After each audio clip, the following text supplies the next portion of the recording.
Há exatos 80 anos, em 18 de agosto de 1945, ocorria uma das últimas batalhas da Segunda Guerra Mundial. Nela, soldados soviéticos foram enviados às pressas contra uma guarnição japonesa. O objetivo era retomar o controle perdido sobre as Ilhas Kurilas. Esta batalha, segundo alguns, não só deu forma ao desfecho da Grande Guerra, mas pode ter evitado uma Terceira Guerra Mundial. Os detalhes desta história você vai ver neste vídeo, que eu assuntarei um tema muito mal conhecido no Brasil. Fique até o final e deixe também o seu comentário. Os russos tiveram conhecimento das Ilhas Kurilas antes mesmo do século XVIII, mas foi no início desse período que começaram a explorá-las de forma sistemática. A partir das expedições e da presença constante de exploradores e colonizadores, o Império Russo passou a consolidar seu domínio na região. Graças à ação desses pioneiros, o arquipélago acabou sendo incorporado oficialmente ao território russo. No entanto, mais tarde, o Japão também começou a reivindicar as ilhas. Um fato curioso é que até então os moradores do povo Ainu não tinham conhecimento da existência do Japão e a ilha de Hokkaido não fazia parte do Império Nipônico, fato que só veio se consumar em 1869. 6 anos depois, em 1875, São Petersburgo, a então capital do Império Russo, concordou em assinar um tratado com Tóquio, trocando as Ilhas Kurilas por Sakhalina. Assim sendo, a Sakhalina se tornava por completo russa, enquanto que todas as 18 Ilhas Kurilas passavam para o Japão. Mas, no início de 1904, o próprio Japão rompeu todos os acordos assinados anteriormente e atacou a Rússia durante sua violenta expansão imperialista. Como resultado das hostilidades, os japoneses tomaram do Império Russo a parte sul de Sakhalina, marcando o início de sua ocupação, acompanhada de atrocidades contra a população civil. Após maio de 1945, quando foi selado o fim da Segunda Guerra Mundial na Europa, a União Soviética se preparava para cumprir uma promessa feita aos Estados Unidos: participar do teatro de operações no Pacífico contra o Japão após a derrota da Alemanha. Os soviéticos pretendiam, conforme acordado com o presidente norte-americano Franklin Roosevelt, retomar o controle do sul de Sakhalina e também das Ilhas Kurilas, já que o Japão havia rompido o acordo de 1875 ao invadir o sul da Sakhalina. Porém, após a derrota da Alemanha de Hitler, o presidente dos Estados Unidos era outro, Harry Truman, que com suas ambições preparava os Estados Unidos para a Guerra Fria. Na sua visão, as Kurilas não deveriam voltar para o controle dos russos. Em agosto daquele ano, os norte-americanos notificaram os soviéticos sobre seu plano de levar o Japão à derrota final. Nele, as Ilhas Kurilas não eram mencionadas. Stalin, percebendo este fato, enviou uma mensagem para os Estados Unidos, pedindo para adicionar as Ilhas Kurilas conforme o acordado com Roosevelt. Só que Truman rejeitou a proposta de Stalin. Ele já tinha planos de os Estados Unidos terem bases militares nas referidas ilhas. A lógica de Truman era fácil de entender. Ele sabia que para atacar Pearl Harbor, os japoneses haviam usado as Ilhas Kurilas e tiveram as Ilhas Aleutas em seus planos. O medo do americano era que se os soviéticos tivessem as Kurilas, logo estariam mais próximos das Aleutas, o que em cenário de guerra futuro poderia dar a Moscou controle sobre o norte do Pacífico, criando uma ponte para a América do Norte. Percebendo que Truman não concordaria em forçar os japoneses a entregar as Kurilas de forma pacífica no Tratado de Fim de Guerra, Stalin ordenou uma rápida operação para suas tropas tomarem o território insular antes que o Japão se rendesse.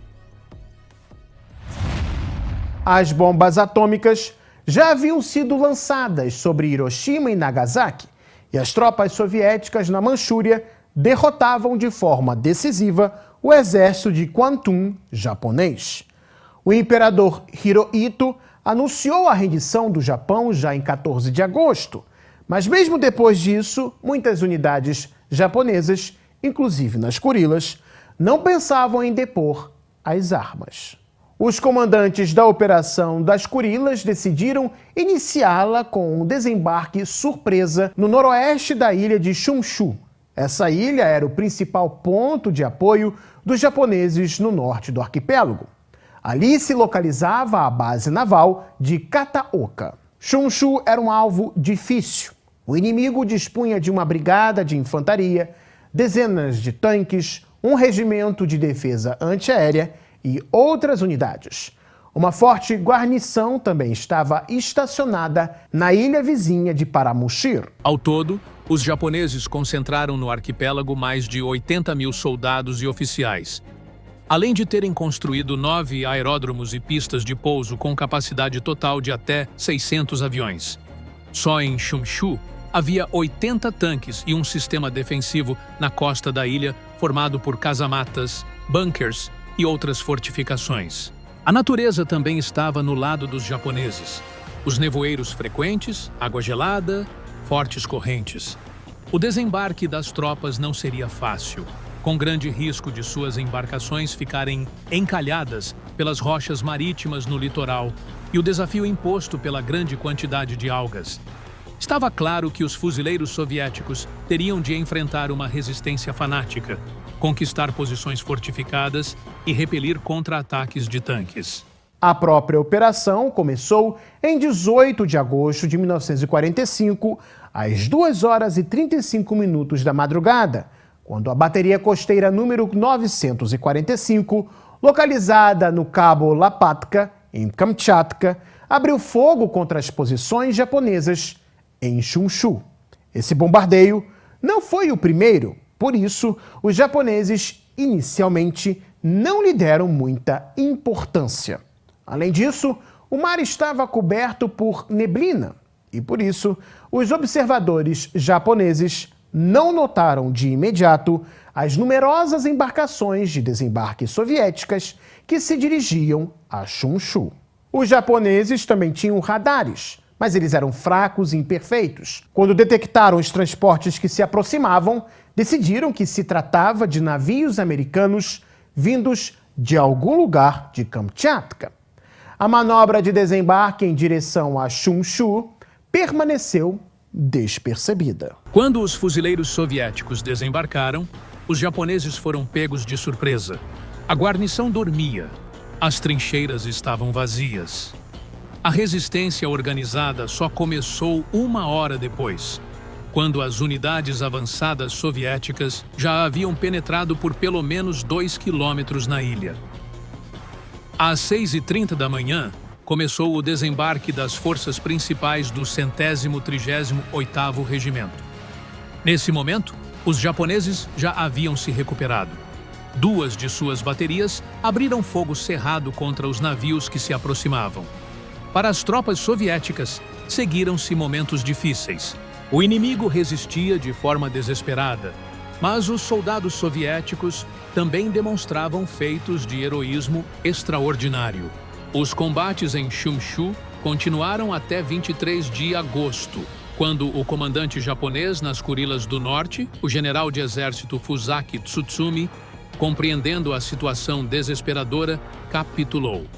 No total, mais de 12 mil homens renderam-se em Chunchu. No mesmo dia, 23 de agosto, a guarnição da ilha de Paramushir rendeu-se sem resistência. Cerca de 8 mil soldados e oficiais depuseram as armas. As perdas soviéticas em Chunchu somaram 539 mortos e 1.028 feridos. Ao todo, nas Kurilas do Sul, também renderam-se às tropas soviéticas cerca de 20 mil soldados e oficiais japoneses. O inimigo nem sequer tentou resistir. Todos os incidentes se limitaram à fuga de militares e civis para o Japão e à destruição de armas e outros bens. No total, nas Kurilas foram feitos prisioneiros 50.442 soldados e oficiais japoneses, incluindo 4 generais. Cerca de 10.000 pessoas ainda não conseguiriam escapar. Em seguida, os planos previam o desembarque mais setentrional das ilhas japonesas em Hokkaido. Porém, essa operação foi cancelada pessoalmente por Stalin. Ele sabia que os americanos reagiriam negativamente à aparição de tropas soviéticas em Hokkaido e não queria levar as relações com os já ex-aliados a um agravamento extremo. Assim, apesar das perdas, as tropas soviéticas cumpriram sua missão, garantindo um controle sobre a ilha estrategicamente importante. O sucesso militar teve um significado político de longo prazo no contexto já do início da Guerra Fria. As Ilhas Kurilas retornaram ao seu porto de origem para sempre, ao passo que frustraram de vez os planos dos Estados Unidos de ter sua presença militar nelas. E se você gostou desse vídeo, deixe o seu like e se inscreva também no Gazeta do Mundo. Até mais, pessoal. Tchau, tchau.